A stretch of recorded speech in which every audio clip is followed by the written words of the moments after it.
Hello and good morning. Today is Friday, October 16th, Friday of week 2. You've completed 2 of your assignments thus far, and now we're moving on to assignment number 3 for ES1 in fall 2020. Before I talk a little bit about the assignment and what you should be looking out for this week, I want to make a few announcements. So first of all, I've received some feedback that many students would like a little bit more lecture time during these weekly videos, discussing key concepts and contextualizing the material. In a meeting yesterday afternoon with my TAs, we discussed this, talked about different ways to do it, and I'm thinking about how to implement that now. I want to let you know that beginning next week, with my weekly video next week, I'm going to try to do more of that work and provide both key concepts and contextualization so that you can better understand the framework and the concepts and the context for the readings that you're doing, and also how the different readings and activities fit together. So I'm going to try to start doing a little bit more of that next week. So look out for that in next week's weekly video. Second, I just want to remind you of some things coming up on the schedule. So this week, of course, is week 2. We're heading into week 3. You have weekly assignments every week for the next several weeks until week 8. Week 8, you'll have off. There will be no assignment week 8 because week 8 is Thanksgiving week. After that, we'll come back. We'll have one more regular assignment during week 9, the week after Thanksgiving. And then you will have no new assignment week 10. During week 10, you'll be given an opportunity to make up an assignment that you missed. You can only make one assignment up during week 10, but you will have that opportunity. So if you missed an assignment, or if you got an unsatisfactory grade on an assignment, you'll be able to make it up then, and we'll give you instructions for how to do that when we get a little bit closer to week 10. I also wanted to say a few words about grading and how to succeed in the course. So we have 8 weekly assignments. If you do 8 weekly assignments, if you do all 8 of them and you get satisfactories, then you'll get an A in the course. And so how can you actually do that? Well, in order to get a satisfactory or satisfactory plus for the assignment, you have to answer all the questions. That's the first thing you have to do. And in order to answer all the questions, you have to complete all the activities on your own. You have to complete the solo questions on your own, and then you have to show up for your sections and complete the pod questions in concert, in collaboration with your pod members, and then write up answers in your own words at home and submit the entire thing as a single document. You should know all that by now. I'm just kind of reminding you of the process. But then comes actually answering the questions. So each week, on each weekly assignment, we'll have somewhere between maybe 4 and 6 questions or 4 and 7 questions, and you have to answer each one of them in your own words, including the solo and the pod questions. When you think about answering a question, I just want to remind you, again, that here are some things you should consider because these are crucial components to any answer. First, you have to show in your answer that you have actually completed all the activities. You've listened to the podcasts if there are podcasts, you've watched the videos if there are videos, you've read the articles if there are articles. You have to do that and you have to show that you have done that. The second thing you need to do is you need to answer the questions that are asked. Answer them specifically and provide a clear and compelling thesis. That's an answer to the question. And then give details that support that thesis, that support the answer to your question. The details should then include citations to the reading materials and the other activities from that week. To cite a source, all you have to do is put a parenthetical citation, a parentheses, in your response and write down the number of the activity. So in other words, if for weekly assignment number 3, you want to cite how to stop the next pandemic, the article that I assigned here, then you can just put parentheses and 3A in the middle of those, and that provides an appropriate and complete citation for the material so that you can show that you've done the reading, that you've thought about it, that you've integrated it into your answer, that you've included it in your answer, and that you're giving appropriate credit to the author or the creator of that activity. If you follow all of these guidelines, then you should do well on all the assignments. You should get at least satisfactories on all of them, maybe satisfactory pluses, and you will do well in the course. If you have any questions about this, be sure to ask your TA, and I'm also available during office hours. I've had a number of students who have come to office hours over the last couple of weeks, and it's been great to interact with them, to talk with them, to speak with you, to get to know a few of you, and I welcome those of you who haven't had an opportunity to come and join us during office hours to meet to talk, to ask any questions you may have, and to get things sorted out and move forward in an effective and efficient way. So now what I want to do is talk a little bit about the week 3 assignment.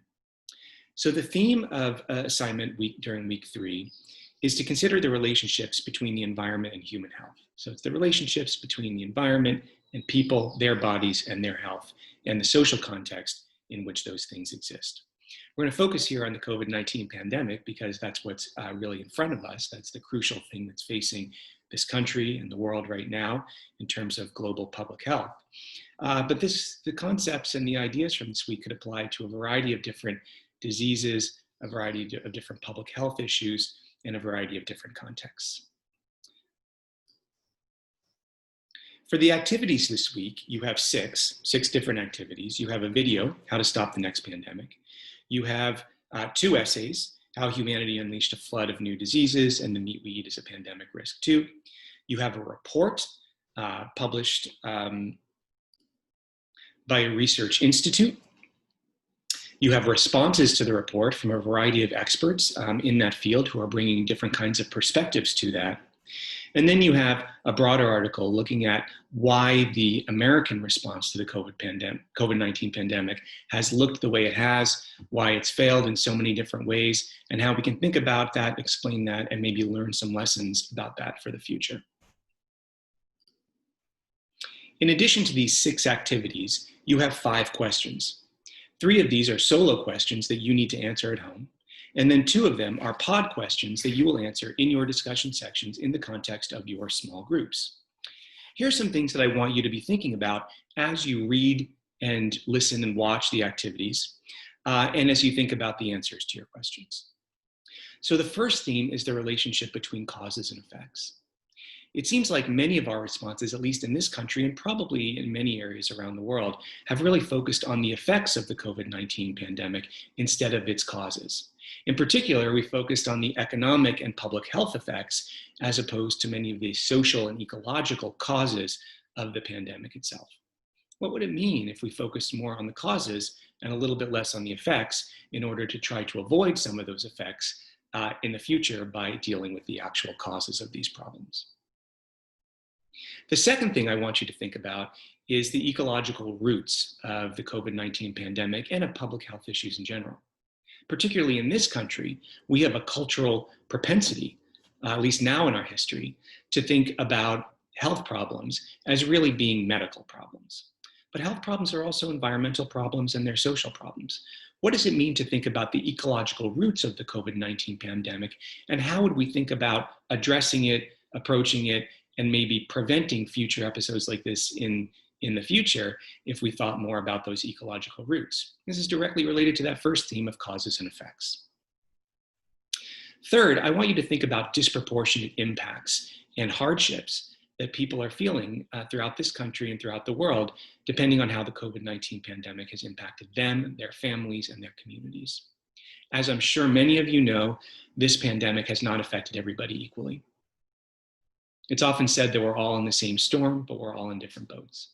Why are we all in different boats? Well, the reason for that is because we all occupy different social and economic places in society. And as a result, we are more vulnerable to the COVID-19 pandemic or less vulnerable. And this is a complex aspect of this disease that is often not addressed when we talk about only the medical aspects or the narrow public health aspects. So we need to think about how this disease not only emerged, but how the consequences of it are affecting different people in different ways and affecting some communities disproportionately compared to others. Finally, the fourth theme that I want you to think about is the responses, and in particular, the kinds of dysfunctional responses that we've seen in the United States compared to some of the more, shall we say, effective or high-functioning responses that we have seen in some other countries, particularly in places like Germany, but also even more clearly in places like New Zealand, Singapore, and other areas around the world, Taiwan, Korea, where the pandemic has popped up, but has also been controlled in many ways, or its effects have been mitigated so that it's caused far less damage to the people and to the economy of those places than it has in the United States, which, by the way, the United States was as recently as 2019, deemed the country in the world most prepared to address and handle a pandemic. It's turned out that we weren't. And I think part of the reason for that is that those assessments take into things like the quality of our medical centers or our research institutions or the money we spend on institutes like the Centers for Disease Control or the National Institutes of Health. But those assessments didn't take into account a lot of other things, like trust in institutions, like federal agencies or universities or science.